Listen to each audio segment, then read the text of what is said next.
Good day, shipbuilders. Thank you for joining me today. I want to take a few moments to set the stage for the work that has been done by our facility advisory teams for the Manitowoc Public School District.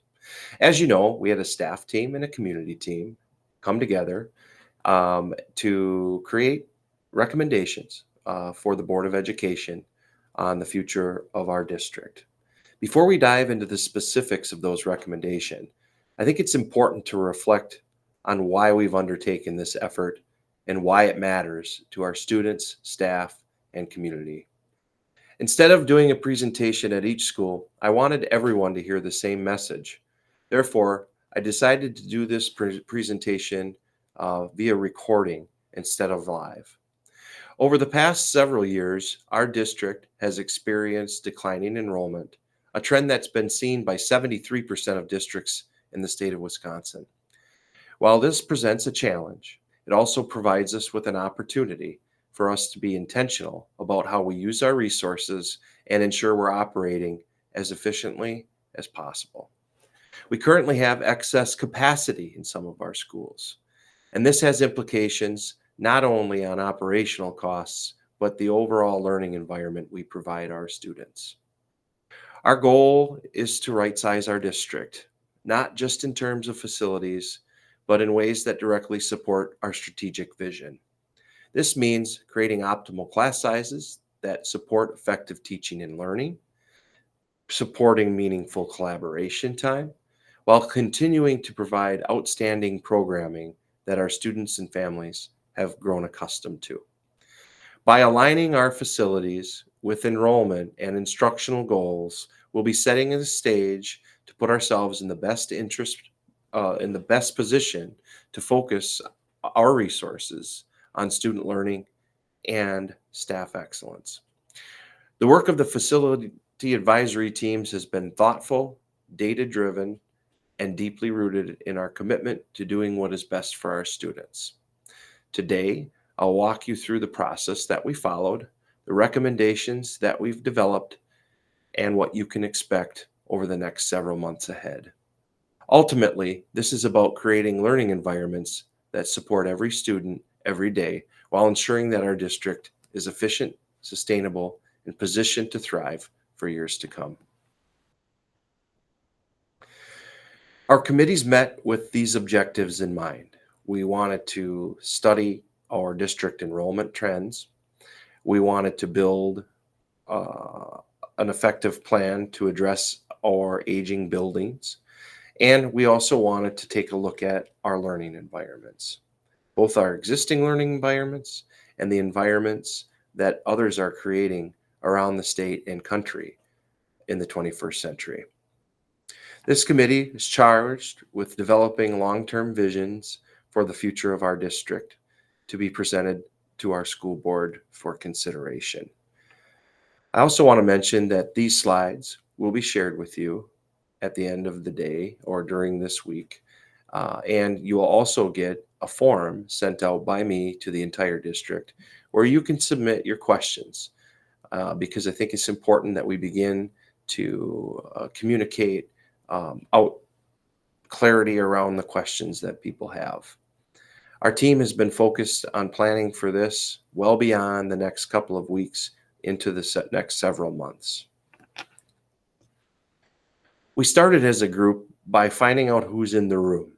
This is an exercise that we did we use string, and we basically put our string around the knobs that coincide with the answers to these questions. Are you alumni of the district? If so, what decade? Where do you live? In what school zone? Which district strategic plan pillar is a priority for you? How are you engaged with the district? Are you a parent, business leader, community leader? And where are your students attending school currently? This is designed so that when we have conversations about hard things, we know who's in the room. We know who's represented well. We know who may be underrepresented when they give their opinions.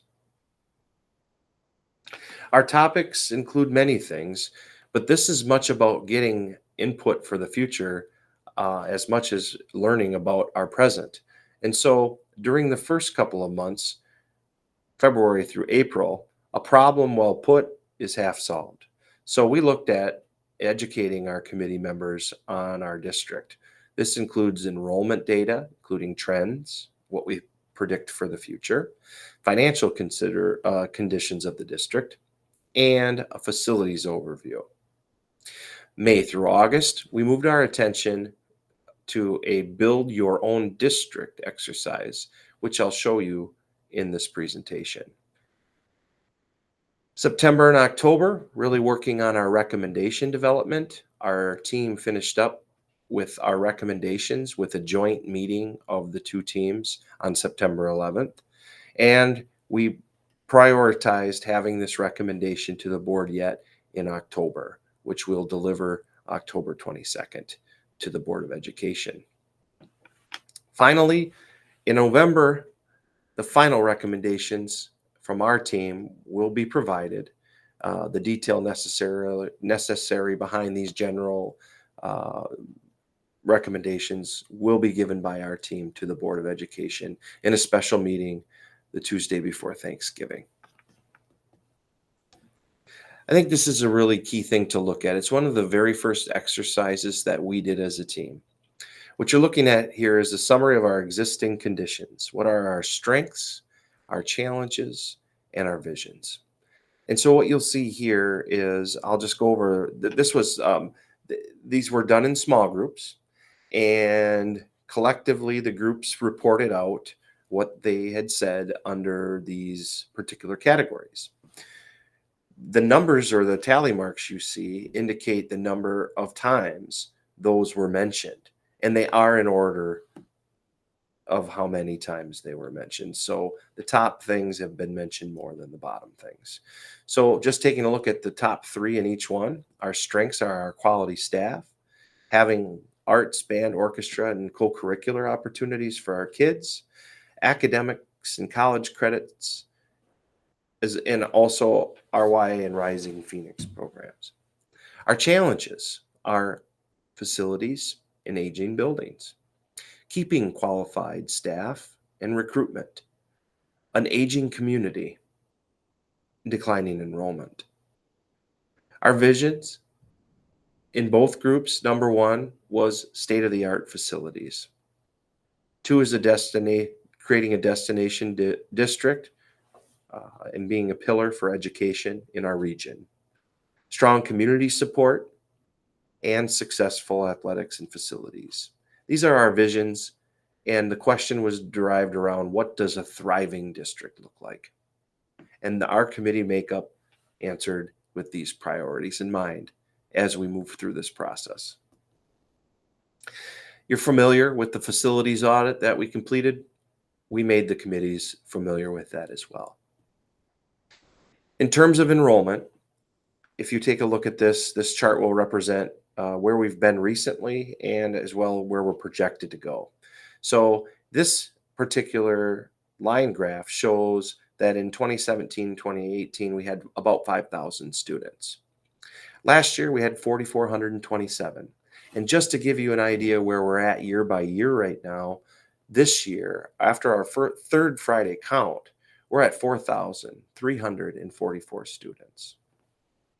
Looking ahead, it is projected, based off of our current enrollment in grades, as well as the projected birth rates in our community, that we would be closer to 3,500 students in about 10 years from now. Of course, there's many things that can change during that time. We are talking with our PR team and our board about strategies of how to get some of the students back in terms of open enrollment and students deciding to go other places for their education.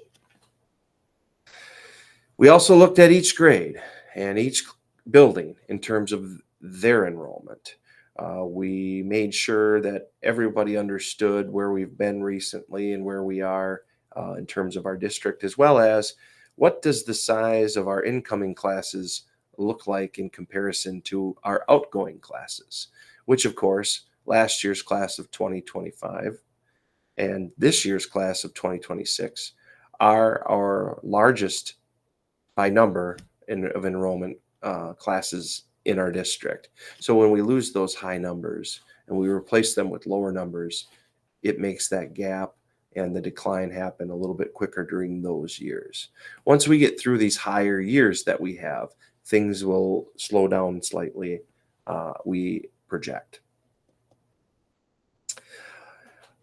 We also took a look at the total number of sections that are in each of our schools. Sections indicate, the number of classrooms and classroom teachers that are educating our students.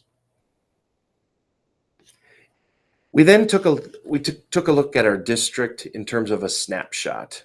Our geographic locations, the big black squiggly line in the middle represents the Manitowoc River, and a look at our schools and where they are, as well as how we're structured as a district with elementary schools, middle school, and high school. We also looked at the enrollment piece as well as capacity, which I'll show you in a moment. When we're looking at capacity, please note that elementary schools are recommended to have 125 to 155 square feet per student in their buildings. A current look at our existing buildings square footage and number of students would show you that we are well over that in all of our schools at the present time, with some of our schools having a whole lot of space.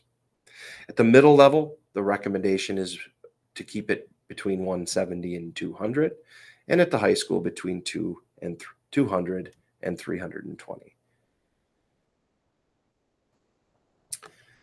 We then began a process of looking at how to build our district in a most efficient manner.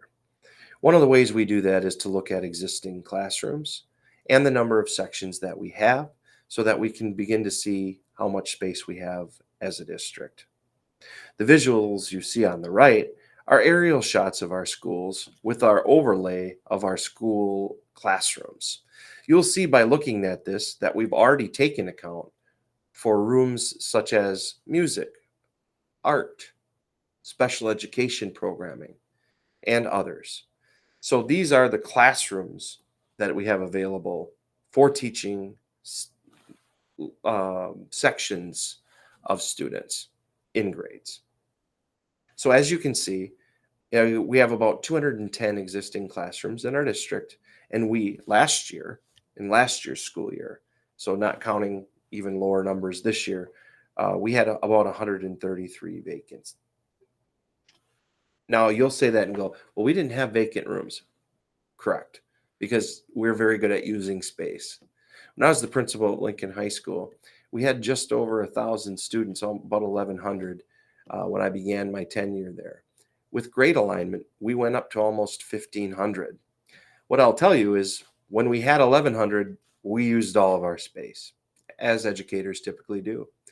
But when we got the extra students, we also were able to put them in the places they needed to be and used our space in a more efficient manner. Now, we weren't as space rich as we once were, but was certainly most doable. And our square footage per student numbers would suggest that as well.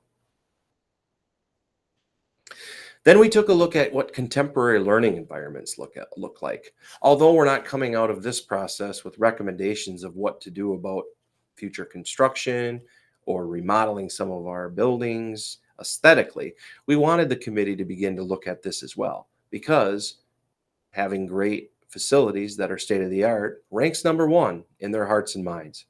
So if you take a look at this, and it's a very small look at it, these are all examples of contemporary learning spaces within our state and in our region in the United States. You'll probably notice little blue dots that are in the corners and little white dots that are in the corners. Committee members were asked to evaluate these spaces on whether they sort of liked them or didn't.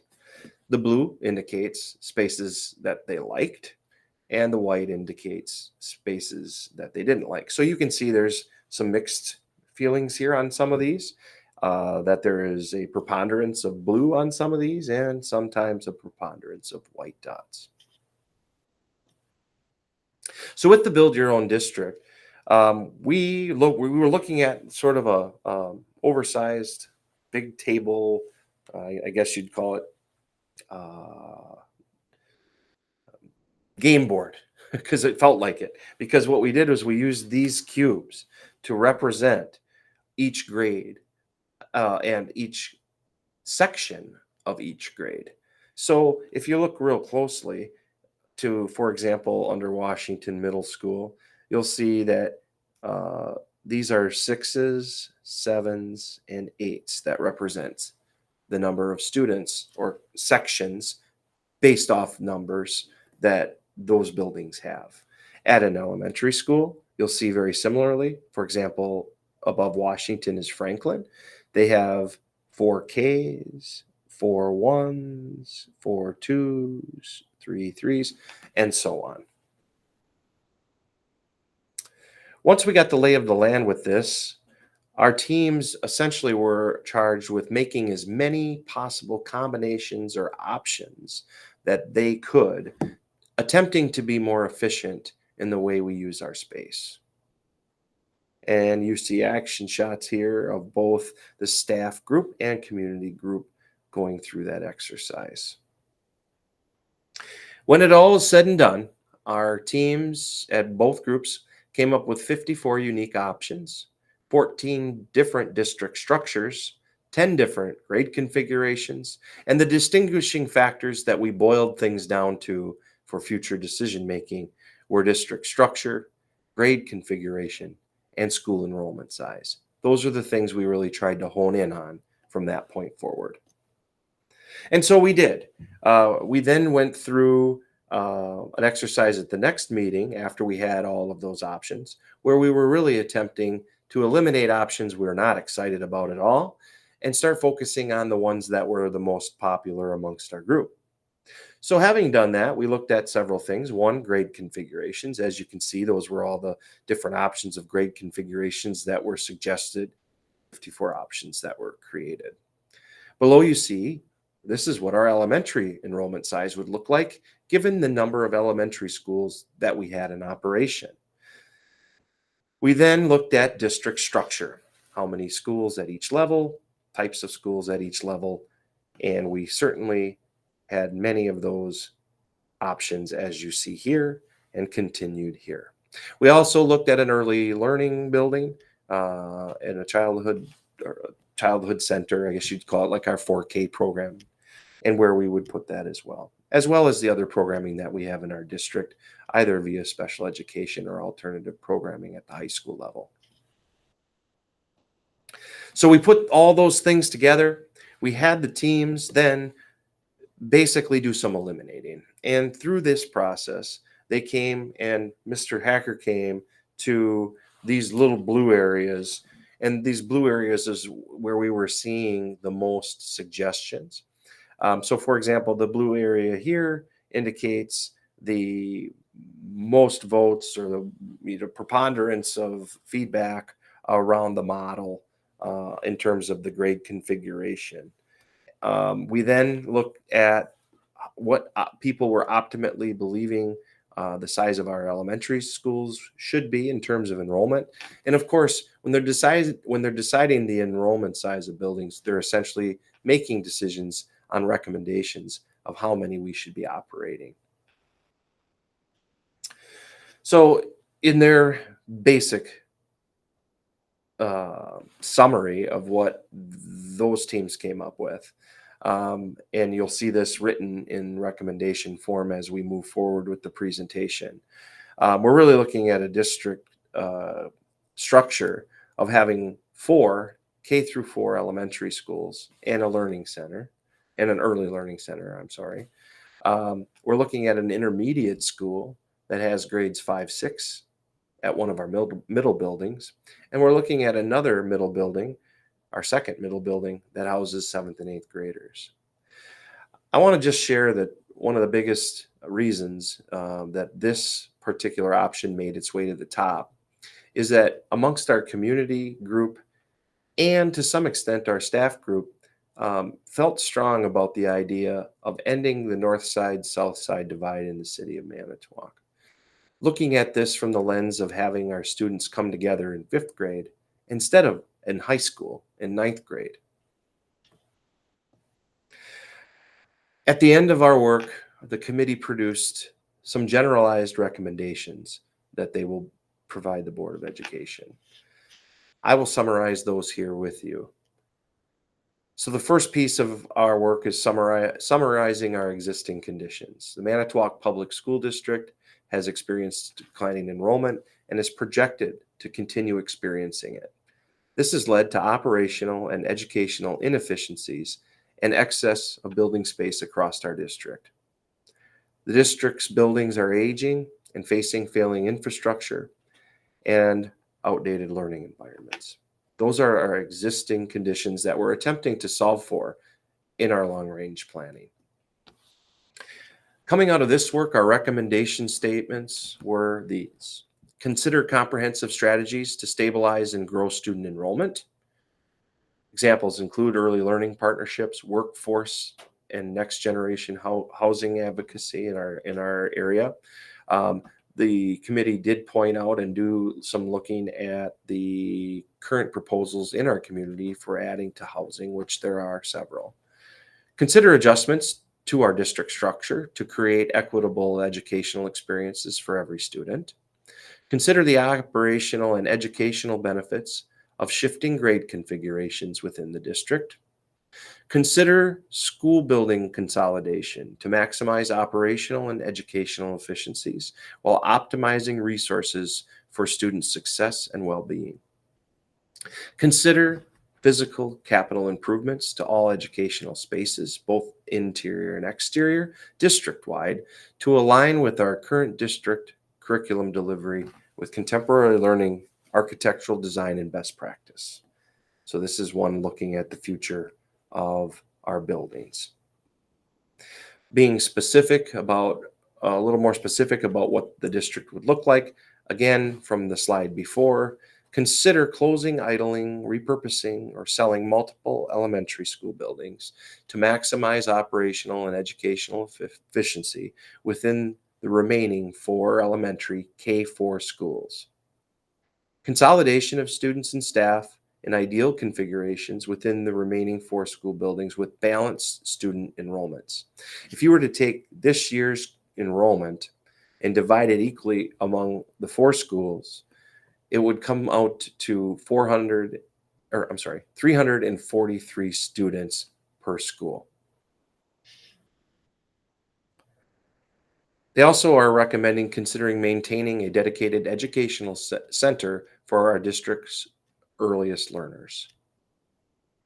In the middle schools, consider creating a rolling cohort model and path for students by creating one intermediate school serving students in 5th and 6th grade, and a middle school serving 7th and 8th grade students.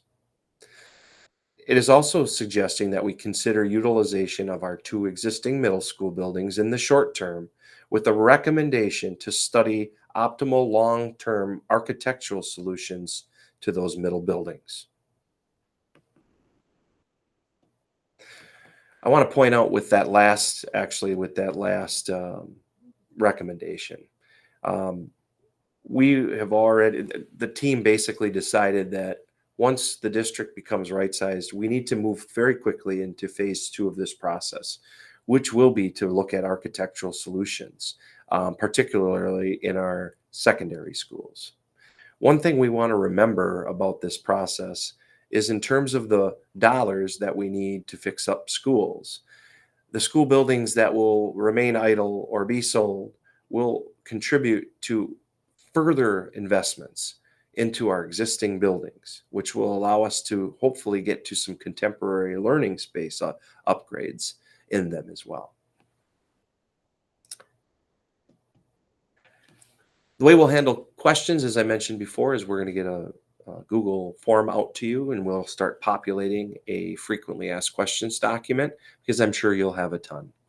I want to tell you that we're not alone in this process, and our team has done our homework. I've recently talked to several superintendents who've been involved in consolidation efforts around the state. One of the most recent conversations I've had was with the superintendent of Wausau School District, who experienced closing 3 schools this year. Their Board of Education voted on January 8th of 2025 to close 3 of their elementary schools. And they began this year successfully in their work with their new footprint. We are looking to move forward with the recommendations to the board in November that our team will create. I want to lay out what that will look like because it's very important that you understand the process we're going to use because we're going to be very transparent about what we're doing.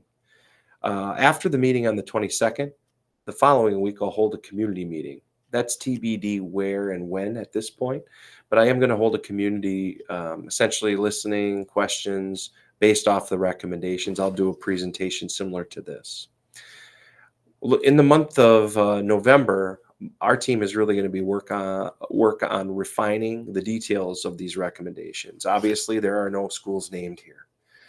We were not, and I will repeat this very clearly, was not interested in having our community or our staff be deciding that. These are emotional decisions that need to be founded in data and things that we don't need division around these things. And we didn't want to get in a position where people felt like they had to advocate, for their schools and other things. I would prefer to be the single person who can be blamed, I guess, for the recommendations. So therefore, we're going to handle it actually similar to some of the other districts that went through this process, where our team will look at a matrix that's been developed with many, many variables, and then make determinations on what we recommend moving forward. That recommendation will be based on what we believe is in the best interest of this community and our school district moving forward. On Tuesday, November 25th, we'll hold a special evening meeting of the Board of Education where my team and I will deliver those detailed recommendations. I'm going to tell you that you will not find out about what is happening at a school board meeting. The week of November 17th, the week prior, I'll be doing building visits personally to share the detailed recommendations with all of you. As we move forward, I want to acknowledge that the next few months are going to be challenging.